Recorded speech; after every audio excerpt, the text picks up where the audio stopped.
उस रात राजधानी एक्सप्रेस अपनी पूरी रफ्तार से घने अंधेरे और खामोशी को चीरते हुए आगे बढ़ रही थी। ट्रेन के समयानुसार इसे अब तक अंबाला कैंटोनमेंट स्टेशन पर पहुंच जाना चाहिए था, लेकिन अभी कुछ देर पहले ही लुधियाना स्टेशन पार किया था। ऐसी फर्स्ट क्लास की हल्के ग्रे रंग की 4 बर्थ के उस कंपार्टमेंट में मैं ऊपर वाली बर्थ पर लेटी हुई थी और मेरे नीचे वाली बर्थ पर लेटी थी 13 साल की आशिमा। सामने वाली बर्थ पर एक बुजुर्ग और उनके साथ उनका जवान बेटा सफर कर रहे थे। मैंने नीचे झांक कर देखा तो पाया कि आशिमा की आंखें बंद थीं। एक राहत भरी सांस लेते हुए मैंने डिब्बे की धीमी धीमी झूलती गति के साथ सोने की कोशिश की। कंपार्टमेंट में चारों तरफ सन्नाटा पसरा हुआ था। ट्रेन शायद किसी पुल से गुजर रही थी और पहियों की कड़क कड़क की आवाज कंपार्टमेंट में गूंज रही थी। खिड़की के बाहर से आती धुंधली रोशनी अंदर के अंधेरे को कभी कभी चीरती और फिर गायब हो जाती। अचानक आशिमा की चीख ने मुझे चहका दिया। क्या हुआ आशिमा? मैंने तेजी से नीचे झांकते हुए पूछा। वह कांप रही थी, उसकी आंखों में भय झलक रहा था। बुजुर्ग सज्जन भी तुरंत जाग गए और उठकर बैठ गए। वहां कोई था, उसके हाथ में चाकू था। वह दरवाजे से झांक रहा था। आशिमा ने घबराते हुए कहा। यह सुनते ही बुजुर्ग भी चौकन्ने हो गए और उनका बेटा तुरंत नीचे आ गया। कहां? कौन था? उसने गहरी सख्त आवाज में पूछा। मैंने उन्हें इशारा किया कि घबराने की जरूरत नहीं, आशिमा शायद सपना देख रही है। मैंने धीरे से कहा। उसकी घबराहट को कम करने की कोशिश करते हुए कंपार्टमेंट में एक पल के लिए सन्नाटा छा गया। बाहर की ठंडी हवा और ट्रेन के पहियों की आवाजें अब भी जारी थीं, जैसे किसी अनकहे रहस्य को बयान कर रही हो। मैं आशिमा की ओर देखती रही, सोचते हुए कि क्या वाकई उसने कुछ देखा था या यह उसकी कल्पना मात्र थी। वह आशिमा को सहमते हुए देख रहे थे। मैं नीचे आकर उसे नर्म आवाज में समझाने लगी। कोई नहीं है आशिमा, देखो यहां कोई भी नहीं है। मैंने दरवाजा खोलकर उसे दिखाया और कहा, तुमने सिर्फ सपना देखा होगा बेटा, अब डरने की कोई बात नहीं है। मैंने उसे अपने सीने से लगा लिया। उसकी सिसकियां धीरे धीरे शांत होने लगी। सामने बैठे बुजुर्ग और उनके बेटे की आंखों में घबराहट अब सहानुभूति में बदल चुकी थी। आशिमा मेरे सीने से लगी रो रही थी और उसकी दशा को महसूस करते हुए मेरी यादें 4 महीने पहले की ओर लौट गईं, जब पहली बार मुझे उसके बारे में पता चला था। 4 महीने पहले की बात है, जब मुझे आशिमा की देखभाल की नौकरी के बारे में बताया गया था। मैं नई दिल्ली के एक शानदार बंगले में गई थी। यह बंगला शहर के प्रतिष्ठित न्यूरोसर्जन राघव मेहता का था। बंगले के बीचों बीच एक बड़ा सा हरा भरा गार्डन था, जिसमें कई तरह के पेड़ पौधे और रंग बिरंगे फूल खिले हुए थे। उस गार्डन के बीचों बीच एक बड़ी सी छतरी के नीचे आरामदायक कुर्सियां लगी थीं। वहीं पर डॉक्टर राघव मेहता बैठे थे, जो अपनी गहरी आंखों से मुझे परखते हुए कुछ सोच रहे थे। उन्होंने गंभीर स्वर में पूछा था, आपको विश्वास है कि आप आशिमा को संभाल सकेंगी? आपको मालूम है कि उसकी मानसिक स्थिति थोड़ी संवेदनशील है, उसे विशेष देखभाल की जरूरत है। उनकी आवाज में चिंता और जिम्मेदारी का भाव था।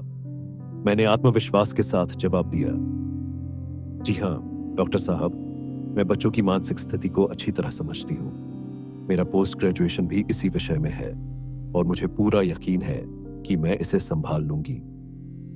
यह नौकरी मुझे मेरे पड़ोसी विवेक चाचा के माध्यम से मिली थी। वह सिविल सेवा कार्यालय में सुपरवाइजर थे और उन्होंने ही मुझे राघव मेहता से मिलवाया था। विवेक चाचा की उम्र लगभग 50 साल की रही होगी। वह हमेशा से हमारे परिवार के करीबी रहे हैं और मेरी पढ़ाई और करियर में भी उनका योगदान रहा है। उनकी सिफारिश से ही मुझे यह मौका मिला था और मैं इसे किसी भी तरह से खोना नहीं चाहती थी। राघव मेहता ने सफेद कुर्ता पायजामा पहना हुआ था, जिस पर काली सदरी उनके रौब को और भी बढ़ा रही थी। उनके दोनों कानों के पास हल्के सफेद बाल झलक रहे थे, जो उनकी उम्र और अनुभव की गवाही दे रहे थे। उनकी आंखों में गहराई और चिंता थी। उन्होंने मेरी ओर एक गर्म चाय का प्याला बढ़ाते हुए कहा, विवेक ने मुझे बताया कि आप बहुत समझदार हैं। लेकिन मुझे सिर्फ एक केयरटेकर नहीं चाहिए। मुझे कोई ऐसा चाहिए जिससे आशिमा की दोस्ती हो सके, जिससे वह फिर से अपने बचपन की हंसी और मुस्कान वापस पा सके। ये कहते हुए उनकी आवाज में हल्की सी थरथराहट आ गई, मानो वह अपनी भावनाओं को छुपाने की कोशिश कर रहे हों। उन्होंने एक गहरी सांस लेते हुए कहा, आशिमा हमेशा से ऐसी नहीं थी। वह तो बहुत ही जीवंत और चंचल बच्ची थी। पढ़ाई में औसत थी, लेकिन खेलकूद और दूसरी गतिविधियों में हमेशा सबसे आगे रहती थी। उसे गाना, डांस करना, स्केटिंग और स्विमिंग करना बेहद पसंद था। उनकी आंखों में पुरानी यादों की चमक थी, जो धीरे धीरे नम हो रही थी। कभी वह स्केच पेन से अपनी सोती हुई मम्मी की मूछें बना देती, तो कभी मेरे महत्वपूर्ण कागजात को हवाई जहाज बनाकर पूरे घर में उड़ाती थी। वह हमारे घर की जान थी, हमारी लाडली। उन्होंने कहा। उनके शब्दों में बेटी के प्रति असीम प्रेम और वर्तमान स्थिति का दुख दोनों ही झलक रहे थे। कुछ देर तक चुप्पी छाई रही। राघव मेहता की आंखें शायद अपने ही बीते दिनों की यादों में खो गई थीं। मैंने महसूस किया कि उनकी बेटी के प्रति उनकी चिंता और भावनाएं गहरी थीं। यह नौकरी सिर्फ एक पेशेवर जिम्मेदारी नहीं थी, यह एक परिवार के टूटे हुए दिल को जोड़ने की कोशिश थी। सभी उसे बहुत प्यार करते थे, लेकिन उस रात आशिमा की जिंदगी हमेशा के लिए बदल गई। जब कुछ हथियारबंद लोग लूट के इरादे से उनके घर में घुस आए, उस समय उसकी मम्मी ज्योत्सना मेहता घर में अकेली थीं। इन अपराधियों ने ज्योत्सना की निर्मम हत्या कर दी। इस भयावह घटना ने आशिमा के मासूम मन को पूरी तरह से तोड़ दिया। वह पहले जो एक खुशमिजाज और जीवंत बच्ची थी, अब पूरी तरह से खामोश और डर से भरी हुई। इस हादसे के बाद आशिमा को मानसिक आघात का सामना करना पड़ रहा था, जिसे डायनेक्टरी भाषा में स्किज़ोफ्रेनिया कहा जाता है। इस बीमारी में उसका दिमाग विचित्र कल्पनाएं करने लगा, जिन्हें वह वास्तविक मानने लगी। वह सोचती थी कि जो कुछ भी उसकी कल्पनाओं में है, वह सब सच में हो रहा है। तमाम उपचारों, दवाओं और इंजेक्शनों के बावजूद आशिमा की हालत में सुधार की प्रक्रिया धीमी थी। लंबे इलाज के बाद उसकी हालत अब पहले से बेहतर थी, और उसके मानसिक दौरे, जो पहले रोज होते थे, अब घटकर सप्ताह में 1 या 2 बार ही आते थे। जब मैंने पहली बार आशिमा से मुलाकात की थी, तो वह अपने कमरे में पर्दे ढके हुए एक कोने में चुपचाप बैठी हुई थी। लंबे बाल उसके चेहरे पर बिखरे हुए थे, और उसकी गहरी काली आंखों में एक अदृश्य भय छिपा हुआ था। वह अपने बिस्तर पर सर झुकाए बैठी थी। उसके सामने कुछ किताबें पड़ी थीं। ये किताबें प्राइमर सीरीज की थीं। उन्हें देखकर मैं एक पल के लिए ठिठक गई थी। इस उम्र की बच्ची को ऐसी किताबें पढ़ते देखना मेरे लिए काफी हैरान करने वाला था। उसकी स्थिति देखकर मैं समझ गई थी कि उसकी मानसिक और भावनात्मक स्थिति कितनी नाजुक है। आशिमा का यह रूप देखकर मेरा दिल पिघल गया, और मैंने मन ही मन ठान लिया कि मैं उसे सामान्य जीवन की ओर लौटाने में अपनी पूरी कोशिश करूंगी। हेलो हेलो, खाना टाइम से खा लिया करो, मैंने कहा। सफेद फ्रॉक पहने बिस्तर पर पैर फैलाकर बैठी आशिमा ने सर उठाकर मुझे देखा, और एक ऐसी मुस्कान दी जिसमें मासूमियत और रहस्य दोनों छिपे हुए लग रहे थे। एक पल के लिए मैं हैरान रह गई। उसकी मुस्कान को देखकर पता नहीं क्यों मुझे थोड़ा घबराहट सी हो गई। ट्रेन कटवा जंक्शन से गुजर रही थी, और बाहर की रोशनी मेरे चेहरे पर पड़ रही थी। मैं ख्वाबों की दुनिया से वापस लौट आई। आशिमा मेरी गोद में सिर रखकर गहरी नींद में सो रही थी। हमारे साथ वाले यात्रियों की खर्राटों की आवाजें डिब्बे में गूंज रही थीं। मैंने हल्के हाथों से आशिमा के सिर पर प्यार से हाथ फेरा और उसे थपकी देने लगी। आशिमा और मेरी दोस्ती जितनी जल्दी हुई, उसकी मुझे उम्मीद नहीं थी। कुछ ही दिनों में हम इतने अच्छे दोस्त बन गए थे कि अगर मैं एक दिन भी छुट्टी लेती, तो अगले दिन उसे मनाने के लिए चॉकलेट लेकर आना पड़ता। कभी कभी मैं उसके साथ डांस करके उसका मूड ठीक कर देती। तब वह खिलखिलाकर हंस देती थी। उसकी हंसी में वह पुरानी जिंदादिली झलकती थी, जिसे वह धीरे धीरे खो चुकी थी। हालांकि स्किज़ोफ्रेनिया के दौरे उसे अभी भी परेशान करते थे। कभी वह दीवार की तरफ इशारा करके कहती, देखो, वहां कोई बूढ़ा आदमी चल रहा है। कभी उसे बाथरूम में परछाइयां दिखाई देती थीं और वह घबराते हुए आईने में देखकर कहती, उसके पीछे कोई बूढ़ी औरत खड़ी है।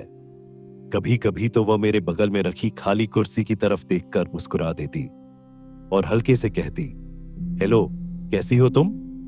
उसकी बातों से घबराहट तो होती थी, लेकिन धीरे धीरे मैंने उसे संभालना सीख लिया था। मैंने समझ लिया था कि आशिमा के साथ सब्र और प्यार ही एकमात्र तरीका है जिससे उसे आराम मिल सकता है। उसकी कल्पनाओं और असलियत के बीच की दूरी को मैं धीरे धीरे पाटने की कोशिश कर रही थी। सच कहूं तो आशिमा मुझे अपनी छोटी बहन जैसी लगने लगी थी। वह अपनी मां को बहुत याद करती थी और उनकी छोटी छोटी बातों को बताते हुए अक्सर रो पड़ती थी। ऐसे समय में वह मेरे गले लग जाती और मैं उसे सांत्वना देने की कोशिश करती। धीरे धीरे हमारी यह दोस्ती एक गहरे रिश्ते में बदल गई थी। कुछ ही महीनों में हमारा बंधन इतना मजबूत हो गया था कि राघव मेहता साहब भी इसे देखकर खुश हो जाते थे। जब वे आशिमा को मेरे साथ हंसते और खिलखिलाते देखते तो उनके चेहरे पर संतोष और खुशी का रंग साफ झलकता था।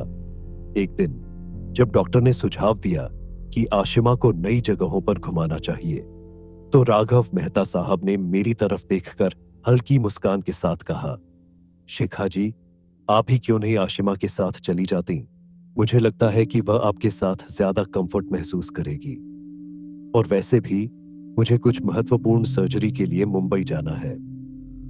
पहले तो मैं मना करने की सोच रही थी, लेकिन जब मैंने आशिमा के चेहरे पर सफर के नाम से उभरी खुशी देखी तो मैं उसे मना नहीं कर पाई। उसकी चमकती हुई आंखें और उत्साह मुझे यह यात्रा करने के लिए प्रेरित कर रहे थे।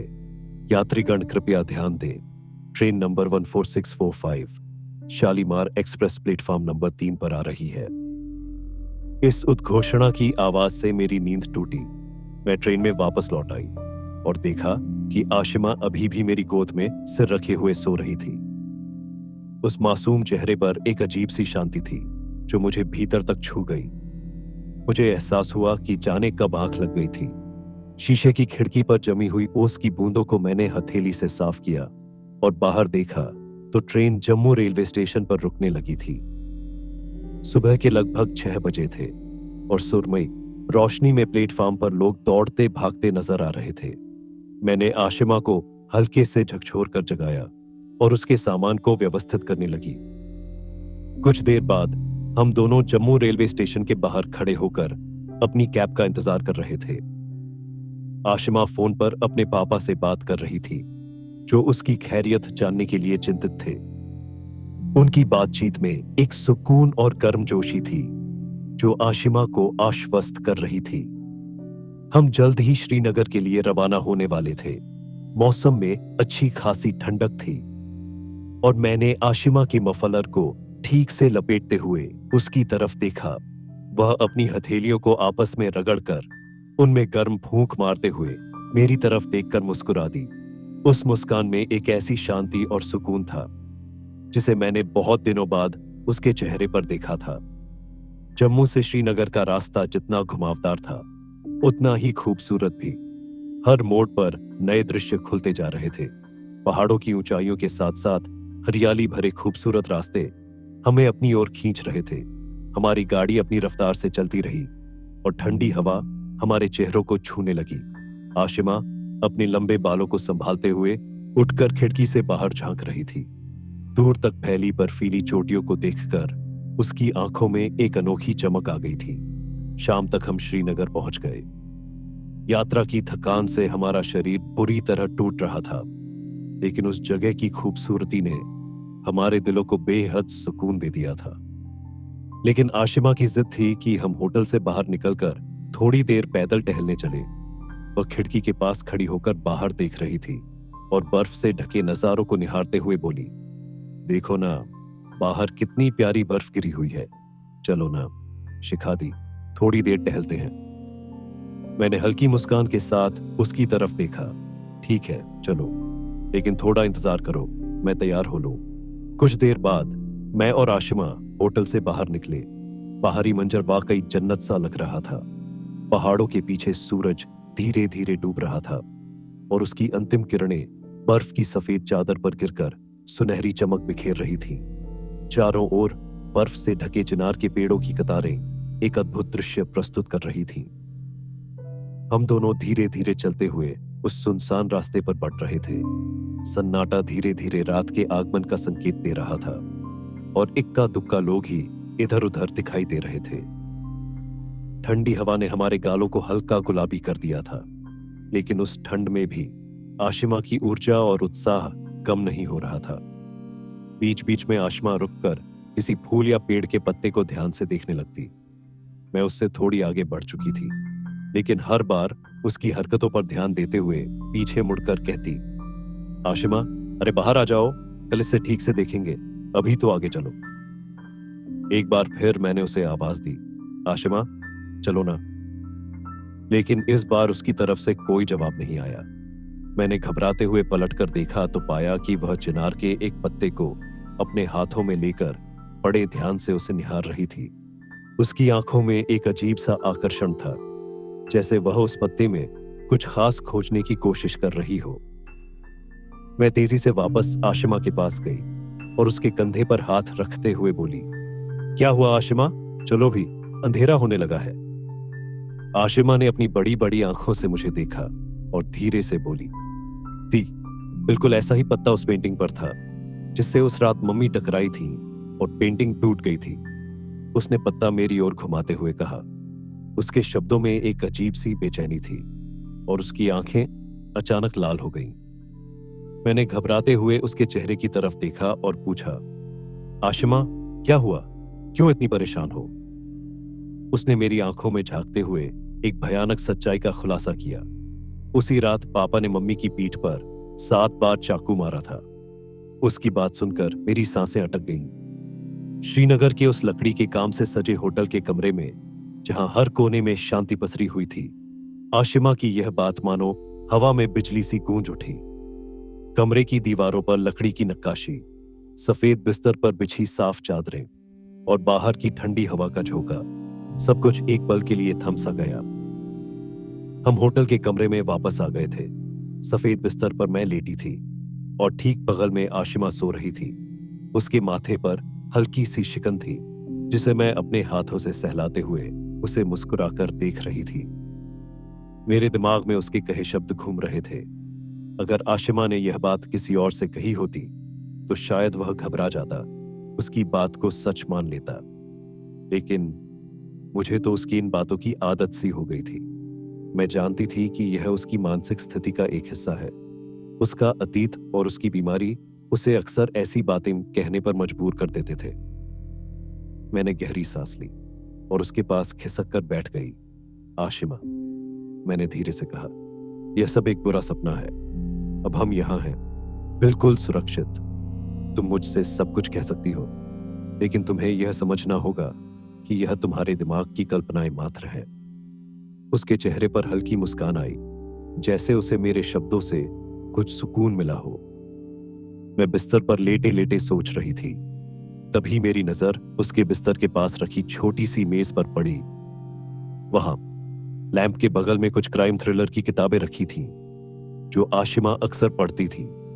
वैसे तो मैं उसे कई बार मना कर चुकी थी कि उसकी उम्र में ऐसी किताबें पढ़ना ठीक नहीं है, लेकिन वह मानती ही नहीं थी। मैं धीरे से बिस्तर से उठी और उन किताबों को उठाकर अलमारी में छिपा दिया, ताकि वह उन्हें फिर से न पढ़े। उसके बाद मैंने एक गहरी सांस ली और वापस बिस्तर पर बैठ गई, यह सोचते हुए कि आशिमा को कैसे समझाया जाए कि उसकी मानसिक स्थिति के लिए ये किताबें सही नहीं हैं। अगली सुबह जब मेरी आंख खुली तो मैंने देखा कि आशिमा होटल की खिड़की के पास कुर्सी पर बैठी फोन पर बातें मिस कर रही थी। उसकी आवाज में उत्साह था। नानी, पता है, हमारे कमरे के ठीक सामने एक बड़ा पहाड़ है जो पूरा सफेद लग रहा है, जैसे किसी ने उस पर रुई बिछा दी हो। हम आज वहां जाएंगे ना? उसने चहकते हुए कहा। मैंने उसकी बातें सुनकर मुस्कुराते हुए अपनी आंखें बंद कर ली।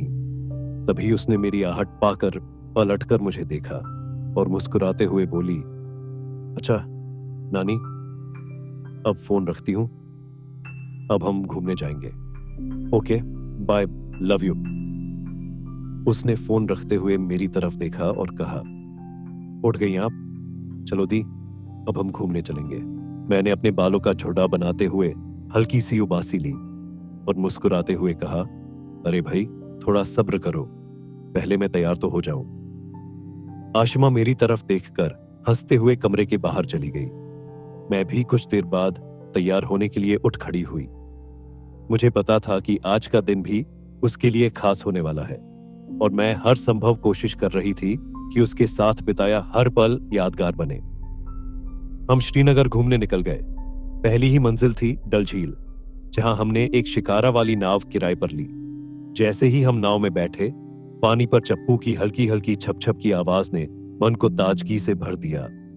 नीले पानी में नाव धीरे धीरे आगे बढ़ रही थी और ठंडी हवा हमारे चेहरे को छू रही थी।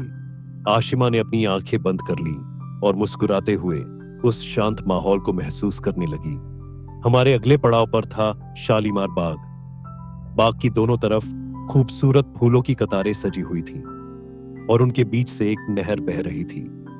पानी की मृदु आवाज और फूलों की खुशबू ने माहौल को जादुई बना दिया था।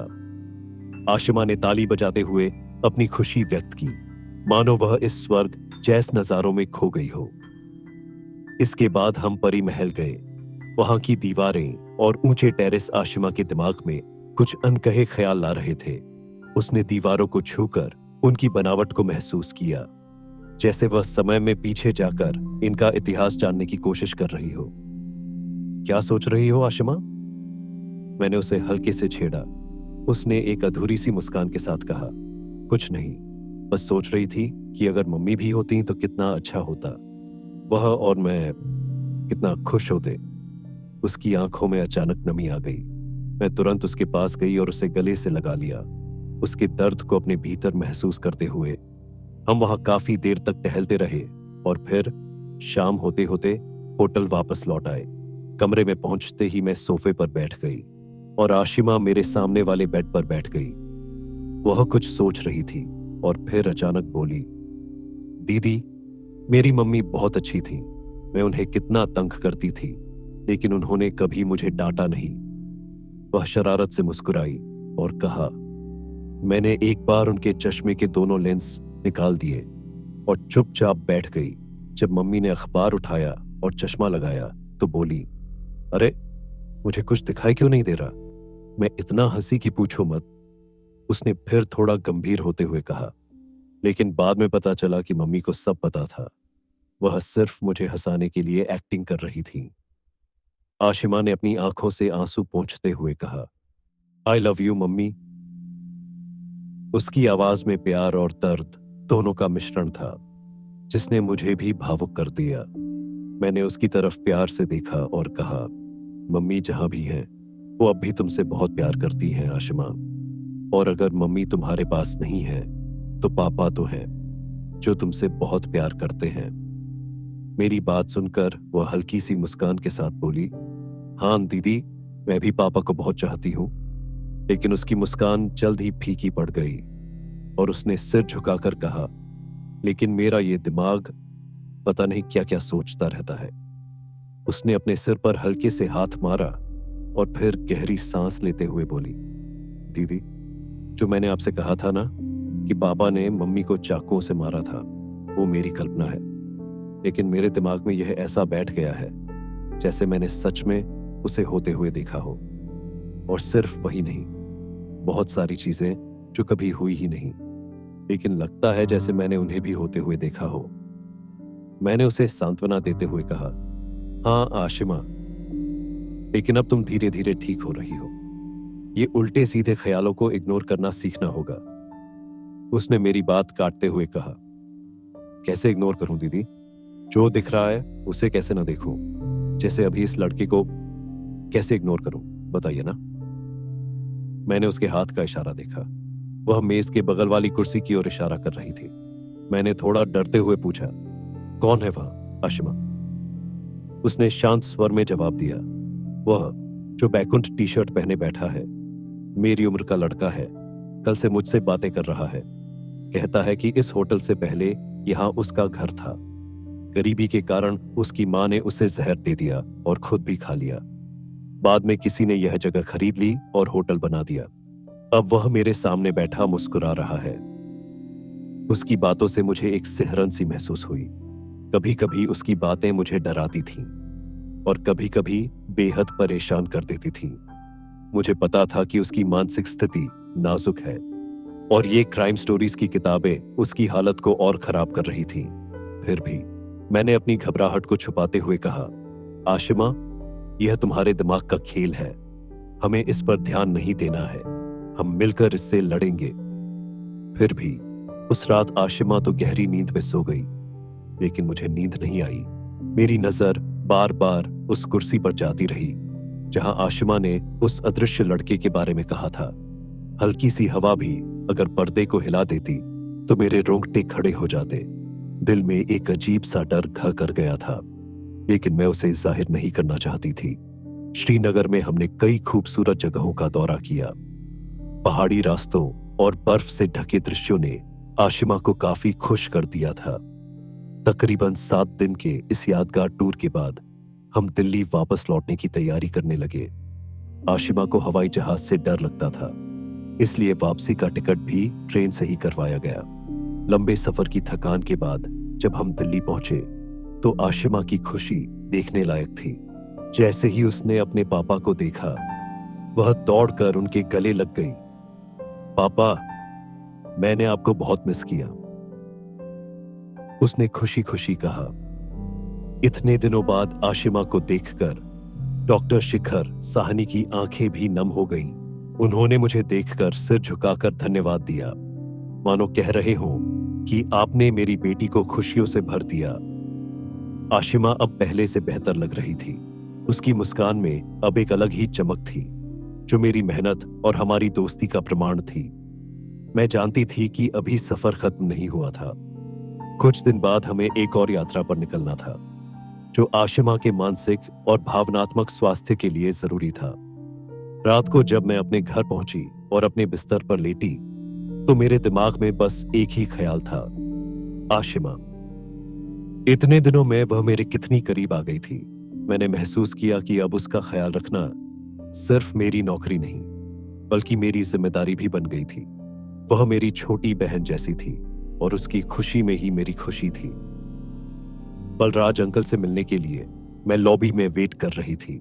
व्हाइट यूनिफॉर्म पहने कुछ कर्मचारी कागजात लेकर इधर उधर घूम रहे थे। जैसे ही मैंने बलराज अंकल को देखा, मैंने उनसे कहा, अरे बिटिया, कैसी हो? बस 5 मिनट रुको, अभी अंदर कमरे में जाएंगे। उन्होंने मुस्कुराते हुए कहा। मैंने हाँ में सिर हिलाया और उनके साथ थोड़ी बातचीत के बाद मैं लॉबी के आसपास घूमने लगी। सर का इंतजार करते हुए वह घर बहुत आलीशान था। बड़ी सी लॉबी जिसमें भारी भरकम झूमर और दीवारों से लटकते फानूसों की सजावट थी। मैं चारों ओर देख रही थी कि तभी मेरी नजर एक कमरे पर पड़ी, जिसका दरवाजा थोड़ा सा खुला हुआ था। अंदर झांकते हुए मैंने देखा कि राघव मेहता खुद सफाई कर रहे थे। उनके हाथ में कपड़ा था, जिससे वे कभी कुर्सियों पर जमी धूल साफ कर रहे थे, तो कभी अलमारी पर रखे सजावटी सामान को झाड़ रहे थे। एक इतना बड़ा न्यूरोसर्जन, जिसके घर में दर्जनों नौकर थे, खुद कमरे की सफाई कर रहा था। यह मेरे लिए बहुत हैरान करने वाली बात थी। कुछ देर बाद वह बाहर आए और मुझे देखकर बोले, अरे शिखा जी, कैसा चल रहा है सब? अगली ट्रिप की तैयारी हो गई? उन्होंने हाथ जोड़ते हुए पूछा। मैं थोड़ा हड़बड़ाते हुए बोली, सर, मैं आपसे एक बात कहने आई थी। आशिमा को क्राइम स्टोरीज की किताबों से दूर रखना बहुत जरूरी है।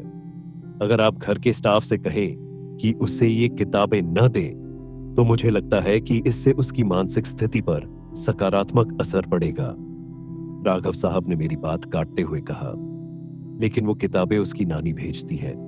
वह खुद एक क्रिमिनल लॉयर है और शायद आशिमा को भी इस फील्ड में रुचि हो।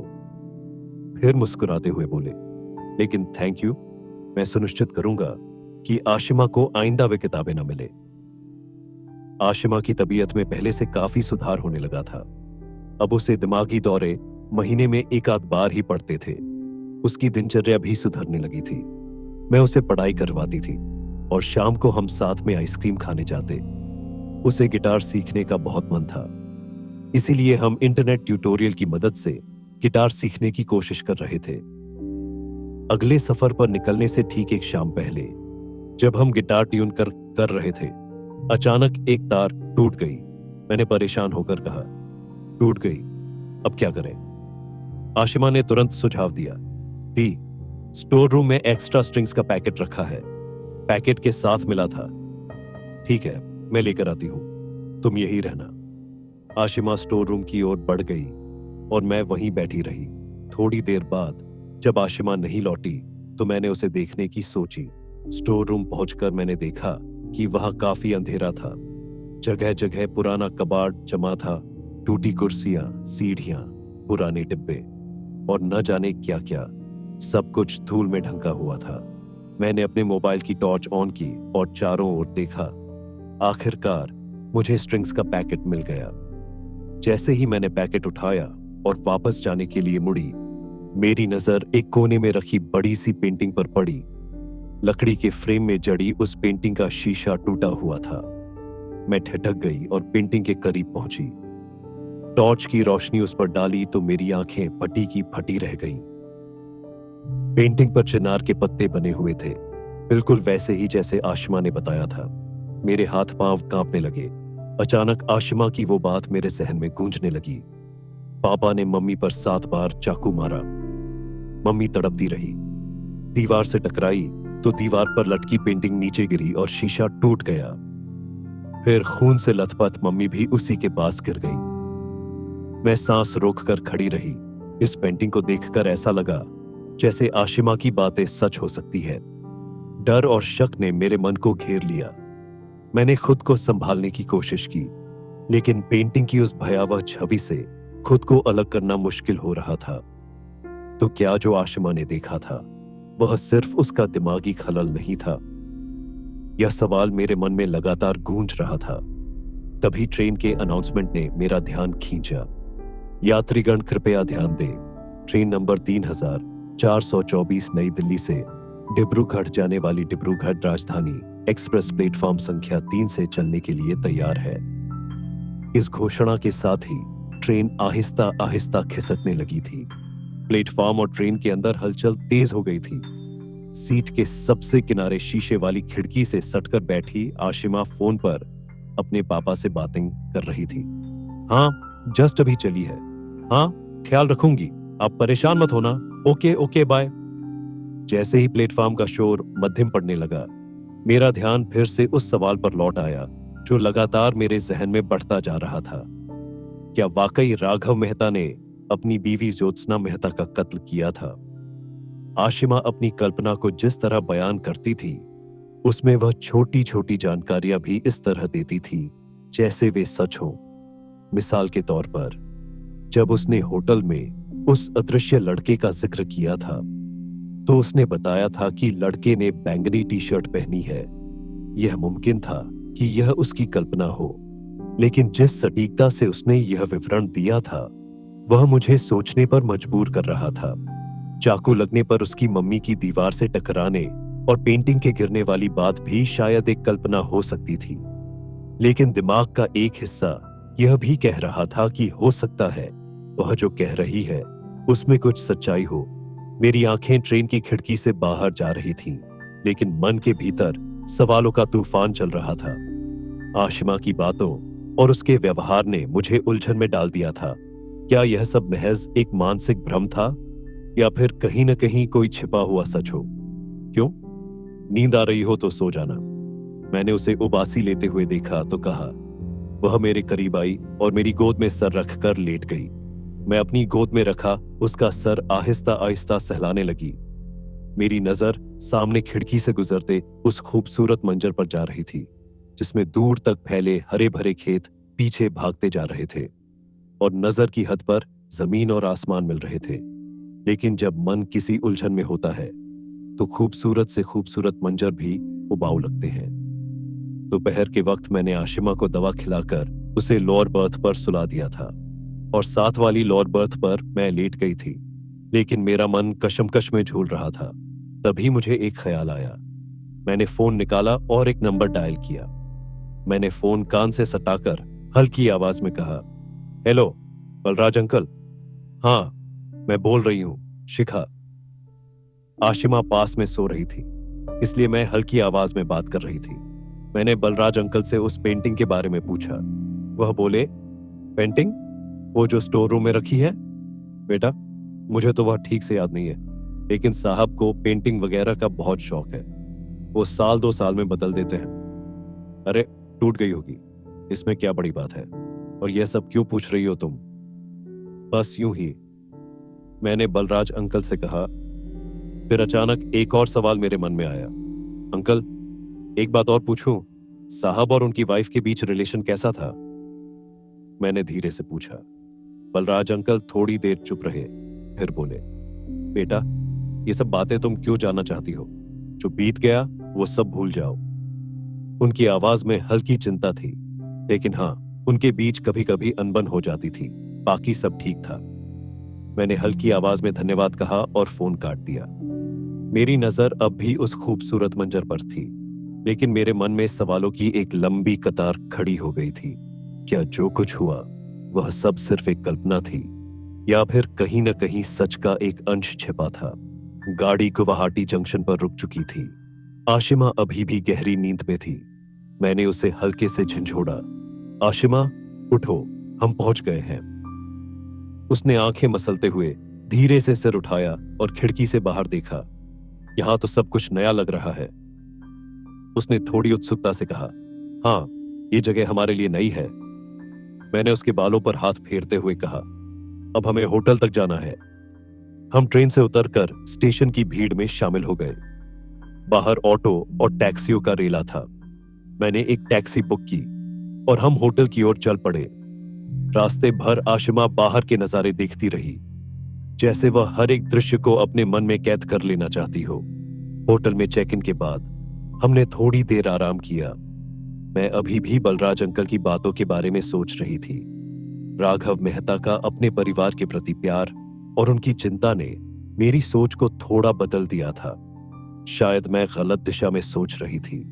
शाम के वक्त हमने होटल के आसपास की जगह देखने का फैसला किया।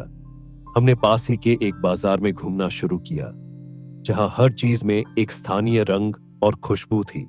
आशिमा काफी उत्साहित दिख रही थी। वह हर दुकान पर रुककर कुछ न कुछ देखना चाहती थी। दी, हमें यहाँ के खाने को भी ट्राई करना चाहिए, आशिमा ने चमकती आंखों से कहा। मैंने हंसते हुए हामी भर दी। हमने एक स्थानीय रेस्टोरेंट में बैठकर भोजन किया। आशिमा खुश थी, लेकिन मैं अभी भी अपनी सोच में उलझी हुई थी। खाना खत्म करने के बाद हम होटल लौट आए। रात के वक्त जब सब कुछ शांत था और आशिमा सो चुकी थी, मैंने एक बार फिर बलराज अंकल की बातों को याद किया। क्या वास्तव में राघव मेहता वैसे ही थे जैसा वह दिखते थे, या फिर कहीं कुछ ऐसा था जो पर्दे के पीछे छिपा हुआ था? मैंने खुद से वादा किया कि मैं इस रहस्य को जरूर सुलझाऊंगी, लेकिन सही तरीके से, बिना किसी जल्दबाजी के। आशिमा की भलाई मेरे लिए सबसे महत्वपूर्ण थी, और अब मुझे यह सुनिश्चित करना था कि वह सुरक्षित और खुश रहे। हम होटल से बाहर आए तो पिंक कलर की फ्रॉक पहने आशिमा के चेहरे पर थकान के बावजूद एक चमक थी। आसमान की तरफ देखते हुए वह जोश भरी आवाज में बोली, वाह दीदी, यहाँ का मौसम कितना अच्छा है ना। मैंने मुस्कुराकर हाँ में सिर हिला दिया। एक अजीब सा रिश्ता बन गया था। हमारे बीच उसकी खुशी मेरी अपनी खुशी लगती थी। जब वह खुश होती थी तो ऐसा लगता था जैसे मेरे मन के किसी कोने में सैकड़ों दिए एक साथ जल उठे हों। मैं उसे इस खूबसूरत शहर के बारे में बता रही थी। तभी उसके मोबाइल पर उसके पापा का कॉल आ गया। हाँ पापा, हम जस्ट अभी पहुंचे गुवाहाटी स्टेशन। हम यहाँ से शिलांग जाएंगे। जी, क्या बात है? हम ठीक है। Okay okay, bye. उसने जल्दी जल्दी बात खत्म की और फोन रख दिया। कुछ देर बाद नाश्ता करने के बाद हम एक टैक्सी में बैठे और शिलांग के लिए रवाना हुए। गुवाहाटी से शिलांग का रास्ता लगभग 1.5 से 2 घंटे का था। ड्राइवर रास्ते में मशहूर जगहों के बारे में बता रहा था। यहाँ का एलिफेंट फॉल्स बहुत मशहूर है। दूर दूर से लोग इसे देखने आते हैं। आशिमा ड्राइवर की बातों को बहुत ध्यान से सुन रही थी। उसकी आंखों में उत्सुकता साफ झलक रही थी। अचानक उसने मेरी तरफ देखा और बोली, दीदी, हमें भी एलिफेंट फॉल्स देखने चलना चाहिए। आपने देखा है इसे? मैंने मुस्कुराते हुए कहा। हाँ, देखा है। बहुत सुंदर जगह है। हम भी जरूर चलेंगे। रास्ते के खूबसूरत नजारों के बीच आशिमा की उत्सुकता और खुशी देखते हुए मेरी सारी थकान जैसे गायब हो गई थी। उसकी मासूमियत और उत्साह मुझे उसके और करीब ला रहे थे। उसका फोन दोबारा बजा और उसने जल्दी से रिसीव करते ही कहा, हेलो नानी, हम लोग अभी शिलांग जा रहे हैं। वहां एक जगह है जिसे एलिफेंट फॉल्स कहते हैं। वहां की बातें आपको बाद में बताऊंगी। अभी आप दीदी से बात कर लो। उसने फुर्ती से फोन मुझे पकड़ा दिया और फिर ड्राइवर की तरफ मुड़कर उत्सुकता से पूछा, हाँ अंकल, और बताइए ना, एलिफेंट फॉल्स में क्या खास है? उसकी मासूमियत और उत्साह देखकर मुझे हंसी आ गई। वह बहुत उत्साहित थी। मैंने फोन संभालते हुए कहा, नमस्ते। दूसरी तरफ से एक बुजुर्ग लेकिन चुस्त आवाज आई, नमस्ते बेटा, आशिमा कैसी है? पहले से तो काफी अच्छी हो गई है ना? जी बिल्कुल, आशिमा मुझसे काफी घुल मिल गई है, मैंने जवाब दिया। यह हमारी पहली बातचीत थी, इसलिए थोड़ी औपचारिकता और असहजता थी। तभी मुझे एक बात याद आई और मैंने कहा, मैम, वैसे मैं आपसे एक बात करना चाहती थी। जो किताबें आप आशिमा को भेजती हैं, खासकर क्राइम थ्रिलर वगैरह, मुझे लगता है कि उनका उसके दिमाग पर गलत असर पड़ रहा है। मेरी बात बीच में ही काटते हुए दूसरी तरफ से आवाज आई, मैंने तो आज तक आशिमा को कोई किताब नहीं भेजी। उनकी बात सुनते ही मेरे मन में एक गांठ, जो कई दिनों से बड़ी मुश्किल से खुली थी, फिर से कसने लगी। मेरी सांसें थम गईं। एक अनजानी आशंका ने मेरे दिलो दिमाग को घेर लिया था। अगर नानी ने किताबें नहीं भेजी तो फिर वे किताबें आशिमा के पास कहां से आईं? मैं खुद को संयमित करते हुए बोली, ओह, शायद मैं गलतफहमी में थी। नानी ने हंसते हुए कहा, कोई बात नहीं बेटा, ध्यान रखना आशिमा का। जी, आप चिंता मत कीजिए, मैंने कहा और फोन काट दिया। मेरी नजर अब भी बाहर के बदलते नजारों पर थी, लेकिन मेरा मन सवालों के भंवर में उलझ गया था। क्या यह सब महज एक इत्तेफाक था या फिर कोई और कहानी पर्दे के पीछे चल रही थी? राघव मेहता ने मुझसे झूठ क्यों कहा? वह क्या छुपा रहे थे और क्यों? इन सवालों ने मेरे मन को जकड़ रखा था। हम शिलांग पहुंच चुके थे। मौसम हल्का सर्द था और आसमान गहरा नीला, बिल्कुल साफ। ऐसा दृश्य उत्तर भारत में शायद 20 साल पहले दिखता था, जब प्रदूषण इतना अधिक नहीं था। आशिमा और मैं होटल की खिड़की से दूर तक फैले आसमान और पहाड़ों को देख रहे थे। वह ताजी हवा को बार बार गहराई से अंदर लेती और बाहर छोड़ती।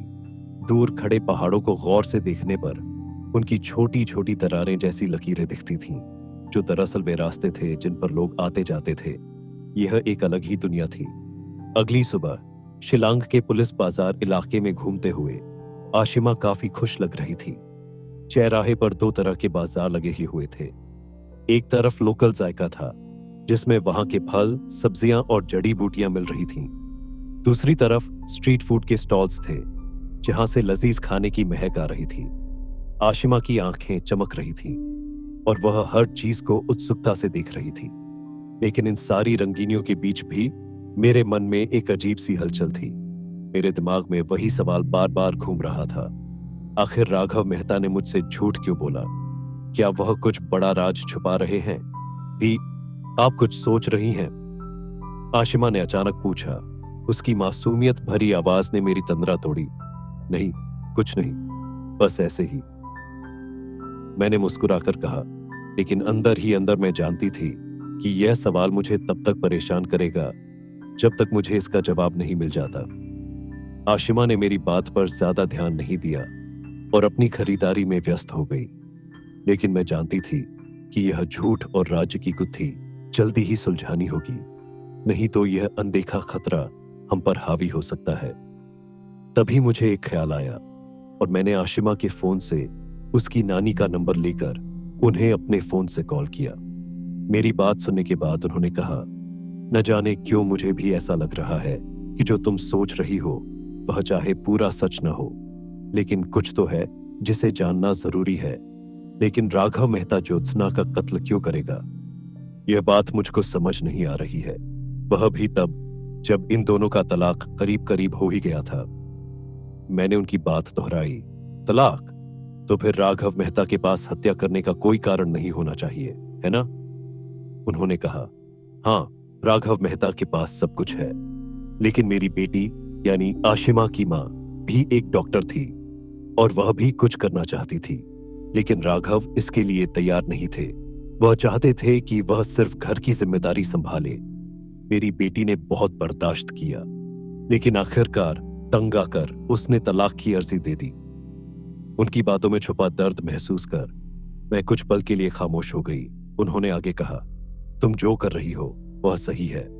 मुझे भी लगता है कि इस मामले में कुछ न कुछ छुपा हुआ है। तो क्या तलाक हो गया था? मैंने पूछा। नहीं, उन्होंने कहा, बस होने ही वाला था। और यही तो मैं सोच रही हूं कि जो आदमी किसी औरत से खुद ही अलग होने वाला हो, वह उसको जान से क्यों मारेगा? आशिमा की नानी, जो एक बहुत बड़ी वकील थी, से लंबी बातचीत के बाद हम दोनों इस नतीजे पर पहुंचे कि इस पूरे मामले में कुछ ऐसा जरूर था जिसे दुनिया से छुपाया गया था। मैंने हल्की आवाज में धन्यवाद कहा और फोन काट दिया। मेरे मन में सवालों की गूंज और तेज हो गई थी। क्या ज्योत्सना की हत्या में तलाक की प्रक्रिया कोई भूमिका निभा रही थी? क्या राघव मेहता के पास कोई ऐसा कारण था जो अब तक सामने नहीं आया? आशिमा ने मेरी तरफ देखा। दीदी, आप फिर से कहीं खो गईं। नहीं आशिमा, बस कुछ पुरानी बातें याद आ गईं, मैंने मुस्कुराकर कहा। लेकिन अंदर ही अंदर मेरे दिमाग में ये गुत्थियां सुलझने का नाम नहीं ले रही थीं। हम शिलांग से गुवाहाटी लौट आए। हमारे होटल का इलाका काफी शांत था। अंधेरा होते ही आसपास की सड़कें खाली हो जाती थीं और खिड़की से देखने पर पूरा इलाका एक अजीब सन्नाटे में डूब जाता था। दूर बहती ब्रह्मपुत्र नदी, जो दिन में बेहद खूबसूरत लगती थी, रात में उतनी ही डरावनी लगने लगती थी। उसके हिलौरे भरने की आवाज अंधेरी रात में किसी रहस्यमयी कहानी का हिस्सा लगती थी। बिस्तर पर लेटे हुए जब मैंने आंखें बंद की तो ब्रह्मपुत्र की हल्की आवाजें कानों में गूंजने लगीं। इस नदी के किनारे का यह रहस्यमय माहौल मेरे भीतर चल रही उलझनों को और बढ़ा रहा था। सोचते सोचते कब गहरी नींद में चली गई, मुझे पता ही नहीं चला। रात के किसी पहर अचानक मेरी नींद खुली। कमरे में घना अंधेरा था। सिर्फ खिड़की से आती हल्की चांदनी का एक टुकड़ा कमरे के फर्श पर पड़ रहा था। ब्रह्मपुत्र की धीमी धीमी लहरों की आवाज अब भी सुनाई दे रही थी, लेकिन इस बार मुझे इसमें एक अजीब सी हलचल महसूस हुई। ऐसा लगा जैसे यह आवाज मुझे किसी तरफ खींच रही हो। मैं उठकर खिड़की के पास गई। बाहर का नजारा अब भी वैसा ही था, शांत, लेकिन एक रहस्य से भरा हुआ। मैंने तय कर लिया था कि इस रहस्य को सुलझाना ही होगा। जो सवाल अब तक मेरे मन को बेचैन कर रहे थे, उनका जवाब मुझे इसी शहर में कहीं ना कहीं मिल जाएगा। हमें अब इस मामले की तह तक जाना ही होगा, चाहे इसके लिए हमें कितना भी गहराई में क्यों ना जाना पड़े। जब एक आहट से मेरी आंख खुली तो जो मैंने देखा उसे देखकर मेरी चीख निकल गई। उस अंधेरे कमरे में आशिमा स्टूल पर बाल फैलाए पंजों के बल बैठी थी। उसकी आंखों में एक अजीब सी चमक और चेहरे पर भयावहता थी। कौन है? मैंने हड़बड़ाते हुए पूछा। आशिमा ने इशारा किया और धीमी आवाज में बोली, दीदी, बिस्तर से नीचे मत उतरना वरना डूब जाओगी, चारों तरफ पानी है। मेरे अंदर डर की लहर दौड़ गई। मैंने लाइट जलाई, लेकिन आशिमा की घबराहट और बढ़ गई। वह चीख पड़ी, नहीं दीदी, आप डूब जाओगी, मैं आपको खोना नहीं चाहती, नीचे पानी गहरा है। उसकी बातों में एक विचित्रता थी जो मुझे समझ नहीं आ रही थी। मैंने धीरे से बिस्तर से नीचे कदम रखा तो वह फिर जोर से चीखने लगी और अचानक बेहोश हो गई। मैं जल्दी से उसके पास पहुंची और उसे किसी तरह संभाला। उसका चेहरा पसीने से भीगा हुआ था और उसकी सांसें तेज चल रही थीं। मैंने उसके चेहरे पर पानी के छींटे मारे जिससे वह कुछ होश में आई, लेकिन वह अब भी हल्की बेहोशी में थी और कांप रही थी। आशिमा, क्या हुआ? तुम इतना क्यों डर रही हो? मैंने नरमी से पूछा, लेकिन वह कुछ बोल नहीं पाई। उसकी हालत देखकर मैं बुरी तरह घबरा गई थी। मुझे समझ नहीं आ रहा था कि क्या करूं। उसकी ऐसी हालत पहले कभी नहीं देखी थी। यह सब क्या था? क्या यह सिर्फ एक बुरा सपना था या फिर कुछ और? मैंने बैग से आशिमा की मेडिकल फाइल निकाली और उसमें दर्ज ब्यौरे को ध्यान से पढ़ने लगी। उन पर लिखी दवाओं के नाम और निर्देशों को देखकर मेरे मन में एक अजीब सा डर समा गया। मुझे लग रहा था कि शायद अब उसे वही इंजेक्शन देने की जरूरत होगी जो काफी वक्त से बंद थे। लेकिन सवाल यह था कि क्या ये इंजेक्शन आसानी से मिल पाएंगे? मैंने झट से फोन निकाला और इंजेक्शन का नाम गूगल पर टाइप किया, यह जानने के लिए कि क्या ये हर जगह उपलब्ध है। मोबाइल स्क्रीन पर आए परिणाम पढ़ते हुए मेरे माथे पर पसीने की बूंदें आ गईं, गला सूख गया। जो जानकारी सामने आई उसने मेरे अंदर एक गहरी शौक लहर दौड़ा दी। मुझे यह जानकर झटका लगा कि जो इंजेक्शन उसे दिए जा रहे थे वे बीमारी से बचाने के लिए नहीं थे, बल्कि उसे बीमार बनाने के लिए थे। यह विशेष ड्रग था जो दिमाग में एक खास प्रकार का खलल पैदा करता था। इसके प्रभाव से दिमाग अजीबोगरीब कल्पनाओं और भ्रमों में उलझ जाता था। मुझे जल्दी ही समझ में आ गया कि इन इंजेक्शनों के लगातार सेवन से आशिमा का शरीर उस नशे का आदी हो गया था। अब उसके शरीर को इस इंजेक्शन की जरूरत थी, जैसे एक नशेड़ी को नशे की। मुझे यह महसूस होते ही गुस्से और डर का मिला जुला एहसास हुआ। मेरे हाथ कांप रहे थे, लेकिन मैं खुद को संयमित करने की कोशिश कर रही थी।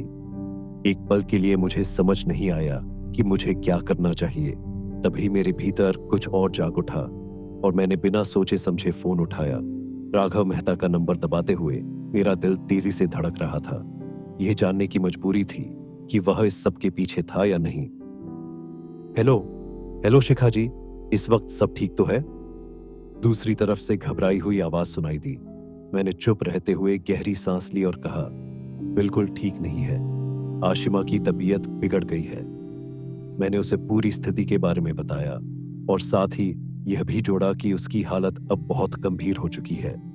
फोन पर उनकी आवाज से घबराहट साफ झलक रही थी। मैं अभी निकलता हूं, वह इंजेक्शन आपको कहीं नहीं मिलेगा, लेकिन मैं पहुंच रहा हूं, उन्होंने जल्दबाजी में कहा और फोन रख दिया। मैंने जल्दी से फोन रखा और आशिमा के पास पहुंची। वह बिस्तर पर पड़ी थी। उसकी आंखों में थकावट और दर्द की झलक थी। पूरा शरीर सर्दी से कांप रहा था, जैसे उसने कोई बुरी यातना सहन की हो। उसकी हथेलियां पसीने से भीगी हुई थीं और स्किन सूखी हुई सी लग रही थी। आशिमा की ऐसी हालत देखकर मेरी आंखें भर आईं। मैंने उसे धीरे से सहलाया और उसके गालों को अपने हाथों से थपथपाया। आशिमा, देखो देखो, मैं तुम्हारे पास हूं, कहते हुए मेरी आवाज रूंध गई और आंसू मेरी आंखों से बहने लगे। आशिमा की हालत देख मुझे यह महसूस हुआ कि जितना वह दर्द में थी उतना ही मुझे डर सता रहा था। डर था कि कहीं इस छोटी सी बच्ची को खो ना दूं। उसकी स्थिति गंभीर हो रही थी और मुझे लगा जैसे वह मेरी पूरी दुनिया से रोशनी छीन रही हो। बहरहाल थोड़ी देर बाद दिल्ली से गुवाहाटी की सुबह की पहली फ्लाइट से राघव मेहता हमारे होटल पहुंच गए। उनका सफेद कमीज और काले कोट में लिपटी शख्सियत किसी ठंडी सी आंधी की तरह कमरे में दाखिल हुई। उनके हाथ में एक बैग था जिसमें शायद उस समस्या का समाधान था। जैसे ही वह कमरे में पहुंचे, मैंने देखा कि आशिमा बिस्तर पर पड़ी थी और सी के माथे पर हाथ रखकर उसकी हालत का जायजा ले रही थी। राघव मेहता ने पास आकर लगभग रुआंसी आवाज में कहा, आशिमा, मेरे बच्चे। और वह उसकी तरफ झुके। उन्होंने अपने बैग से एक पैकेट निकाला और इंजेक्शन की सिरिंज तैयार की। एक पल को लगा कि समय ठहर सा गया है।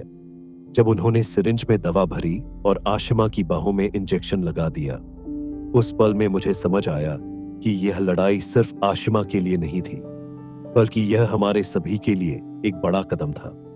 एक कदम जो शायद हमें उस अंधेरे से बाहर ले जाएगा। कुछ समय बाद आशिमा की हालत में थोड़ी सी राहत आई और धीरे धीरे उसे होश आने लगा। उसकी आंखें कमजोर सी खुली, लेकिन होंठ सूखे हुए थे और शरीर में कमजोरी इतनी थी कि वह ठीक से बोल भी नहीं पा रही थी।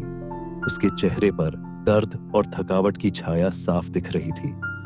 उसकी आंखों में एक अजीब सी बेबसी थी। लेकिन जैसे ही उसने अपने पापा को सामने देखा, वह बमुश्किल से शब्दों को बाहर निकाल पाई। अपने हाथों से उन्होंने पापा की ओर इशारा किया और एक हल्की सी आवाज में कहा, पापा। राघव मेहता तेजी से उसकी ओर बढ़े और उसे अपनी गोदी में ले लिया। उनकी आंखों में राहत और चिंता का मिला जुला भाव था। आशिमा ने मुझसे देखा और फिर उसने मेरी तरफ इशारा किया। मैं उसके पास पहुंची और उसका माथा चूमते हुए मैंने कहा, सब ठीक हो जाएगा आशिमा। आशिमा ने कमजोर आवाज में कहा, आप सच कह रही थी। फ्लोर पर पानी नहीं था, लेकिन मुझे हर जगह पानी ही पानी दिख रहा था। उसकी आवाज में डर और शंका साफ झलक रही थी, लेकिन अब वह थोड़ी बेहतर महसूस कर रही थी। वह हिचकते हुए बोली, दी, क्या आप सच में मेरे पास हो? उसने कांपते हुए हाथ मेरी ओर बढ़ाया और मैंने उसे अपने पास खींच लिया। हाँ, मैं तुम्हारे पास ही हूं आशिमा, तुम्हारी इमेजिनेशन नहीं हूं, मैंने कहा और उसके चेहरे पर प्यार झलकने लगा। उस दिन शाम को हम तीनों दिल्ली जाने वाली ट्रेन के पहले क्लास के कंपार्टमेंट में बैठे थे।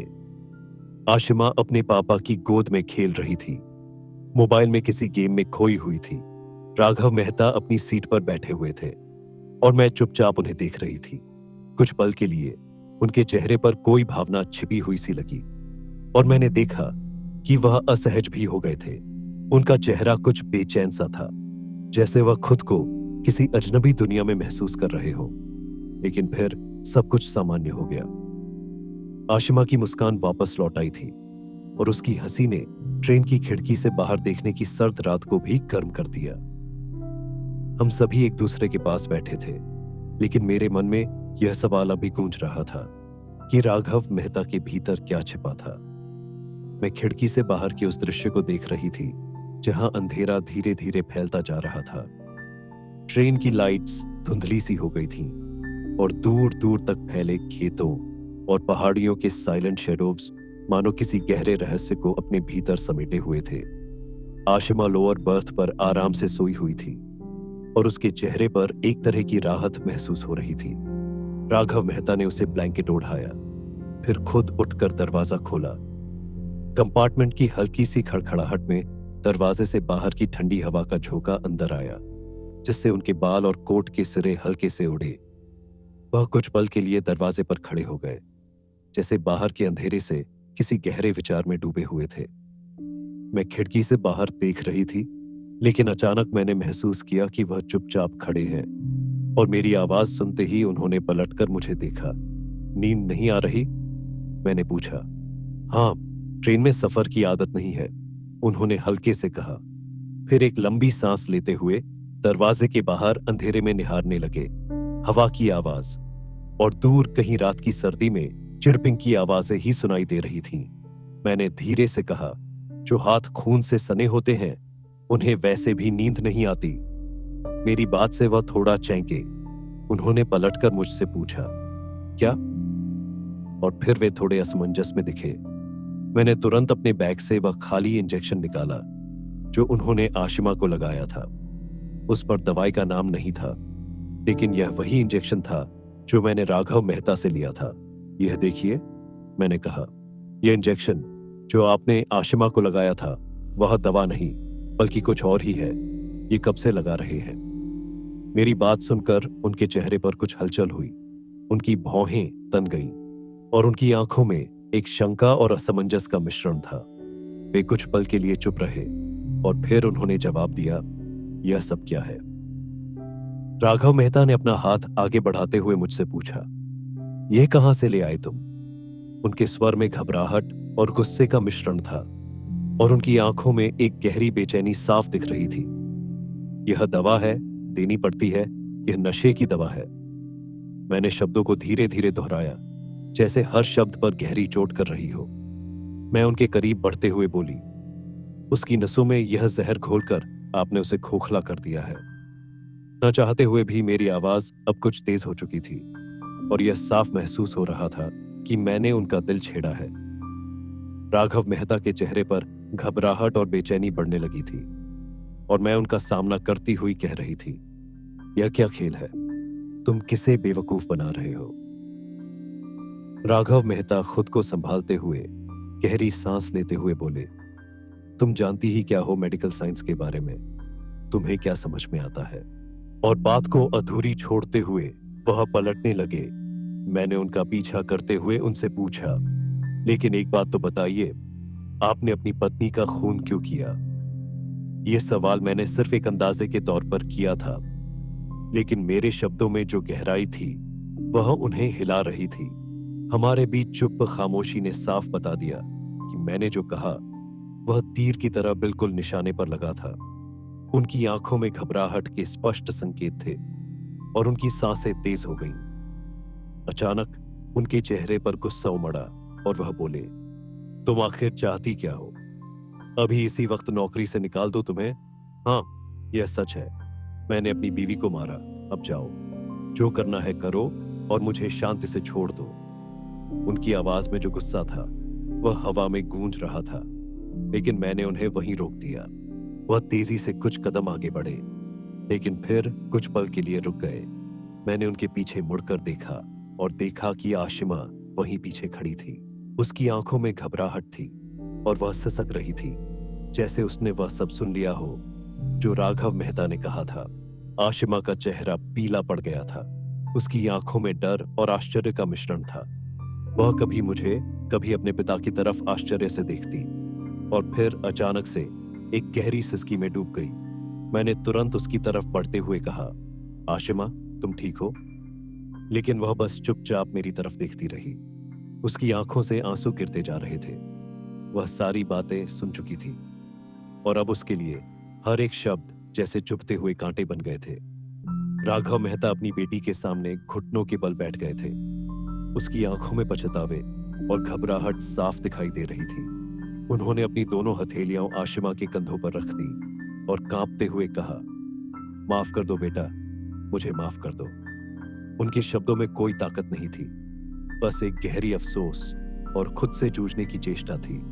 उनका सर झुका हुआ था और ट्रेन के दरवाजे से आती ठंडी हवा उनके काले कोट के एक हिस्से को हल्के हल्के से उड़ा उड़ा रही थी, जैसे वह खुद को अपने किए गए अपराध से अलग करने की कोशिश कर रहे हो। आशिमा की आंखों में आंसू थे और वह बिल्कुल शांत थी, जैसे इस पल में हर भावना और हर सवाल उसके मन से निकल चुका हो। राघव मेहता ने सिर उठाया और फफकते हुए बोले, तुम्हें खोना नहीं चाहता था, बस और कोई वजह नहीं थी बेटा। उनका दर्द अब शब्दों में नहीं था। वह खुद को एक बेबस की तरह बयां कर रहे थे, जो किसी तरह अपने को माफ करने के लिए गिड़गिड़ा रहे थे। आशिमा ने बिना कुछ कहे बस अपने पापा की आंखों में देखा और दोनों के आंसू मिलकर बहने लगे। राघव मेहता ने जो शब्द कहे वह दिल को छूने वाले थे। बेटा, तुम्हारी मम्मी मुझसे अलग होने वाली थी। वह अक्सर कहती थी कि अलग होने के बाद वह तुमको मुझसे छीन लेंगी। उनकी मां बहुत बड़ी वकील थी, वह ऐसा कर सकती थी। आशिमा के चेहरे पर गहरी सोच की लकीरें थीं और राघव मेहता ने फिर से अपनी गलती स्वीकार करते हुए कहा, बेटा, मैं घबरा गया था कि जो तुमने देख लिया वह तुम्हारे लिए खतरा बन सकता था। काश सर्जरी में कोई ऐसा तरीका होता तो मैं उस हिस्से को अलग कर डालता जो तुम अपनी आंखों से देख चुकी थी। वह तुम्हारे दिमाग में हमेशा के लिए बस गया था। तुम अपनी मां के साथ अकेले जिंदगी नहीं बिता पाती, इसलिए मैंने तरीका निकाला। राघव मेहता के शब्द धीरे धीरे बहने लगे। मैंने तुम्हें वह थ्रिलर और सस्पेंस की किताबें पढ़ने को दी ताकि तुम्हारा दिमाग वह इमेजिनेशन करने लगे। वही हुआ भी। बेटा, तुम सच और कल्पनाओं में फर्क करना भूल गई थी। फिर उन्होंने खड़े होकर कहा, लेकिन मेरी बच्ची, मैंने जो कुछ भी किया वह सिर्फ तुम्हारे लिए किया। माफ कर दो मुझे, प्लीज माफ कर दो। उनके शब्द अब बिल्कुल कमजोर पड़ चुके थे, जैसे वह किसी के सामने सिर झुका रहे हो, अपनी गलतियों का एहसास कर रहे हो। आशिमा पूरी तरह से मौन थी। उसकी आंखों में अब कोई घृणा या गुस्सा नहीं था, बस एक गहरी उदासी और समझ थी। मैं राघव मेहता के सामने खड़ी हुई। मेरी आंखों में गहरी नाराजगी थी, शब्दों से भी तेज मेरा गुस्सा था। अपनी चाहत को पाने के लिए आपने अपनी बेटी की जिंदगी को नरक बना दिया और अब माफी मांगते हो। आशिमा भले ही आपको माफ कर दे, लेकिन भगवान आपको कभी माफ नहीं करेगा। मेरी आवाज में एक ऐसी तीव्रता थी जैसे हर शब्द उसके किए गए खून के गुनाहों पर मुकदमा चला रहा हो। आशिमा की आंखों में गुस्से की ज्वाला थी और आंसू भी, सिर्फ गम के नहीं बल्कि घृणा और नफरत के।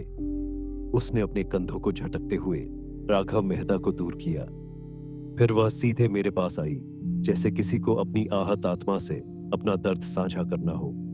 उसने मेरी बाहों में अपने आप को समेट लिया। उसकी कांपती हुई सांसें, उसकी आंखों में असहनीय संघर्ष की गहरी छाया। सच में वह अब सिर्फ एक बच्ची नहीं रही थी, वह एक मजबूत, सशक्त और जिंदा दिल लड़की बन चुकी थी, जिसने दर्द और तकलीफों को अपनी ताकत बना लिया था। ट्रेन अब भी उसी गति से दौड़ रही थी, लेकिन उस दिन के बाद आशिमा की जिंदगी का रुख पूरी तरह से बदल चुका था। उस दिन की घटना ने उसे एक नई दिशा दी थी और अब वह दुनिया को अपनी शर्तों पर जीने के लिए तैयार थी। हर गुजरते पल के साथ उसका आत्मविश्वास और हिम्मत बढ़ रही थी।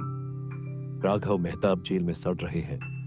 उन पर अपनी पत्नी का मर्डर, अपनी बेटी को नशे में धकेलने और पेशेवर धोखाधड़ी का आरोप है। उनकी सच्चाई अब सामने आ चुकी है और उन्हें मिल रही सजा उनके किए गए हर अपराध की गवाही है। लेकिन उस सब से कहीं ज्यादा अहम था वह बदलाव जो आशिमा में आया था। आशिमा अब अपनी नानी के साथ रहती है। उसकी जिंदगी की सबसे कठिन परीक्षा ने उसे अब मजबूत बना दिया है। वह न केवल खुद को संभाल रही थी, बल्कि वह दूसरों के जीवन में भी उजाला भरने का काम कर रही थी। अब वह बच्चों को संगीत सिखाती है, उन्हें अपने अनुभव से प्रेरित करती है, ताकि वे भी जीवन में आने वाली कठिनाइयों को साहस और धैर्य से पार कर सकें। आशिमा ने जीवन को एक नए दृष्टिकोण से देखना सीखा। उसने सीखा कि सिर्फ अपनी चोटों को ही नहीं, बल्कि उन जख्मों से निकलकर आगे बढ़ने की ताकत को भी पहचाने। आज वह किसी भी डर से नहीं भागती, बल्कि वह हर चुनौती का सामना करती है। यह कहानी एक छोटी सी लड़की की थी, जिसने अपने भीतर से एक नई ताकत को जन्म दिया। एक कहानी थी संघर्ष और सच्चाई की, जिसने आशिमा को उसके सपनों तक पहुंचाया। उसकी कहानी एक उदाहरण बन गई, यह साबित करने के लिए कि जीवन कितना भी कठिन क्यों न हो, हम अपनी परिस्थितियों को बदल सकते हैं। बस हमें खुद पर विश्वास और हिम्मत रखनी होती है। बस इतनी सी थी कहानी। तो मिलते हैं अगले एपिसोड में, तब तक अपना ख्याल रखिए।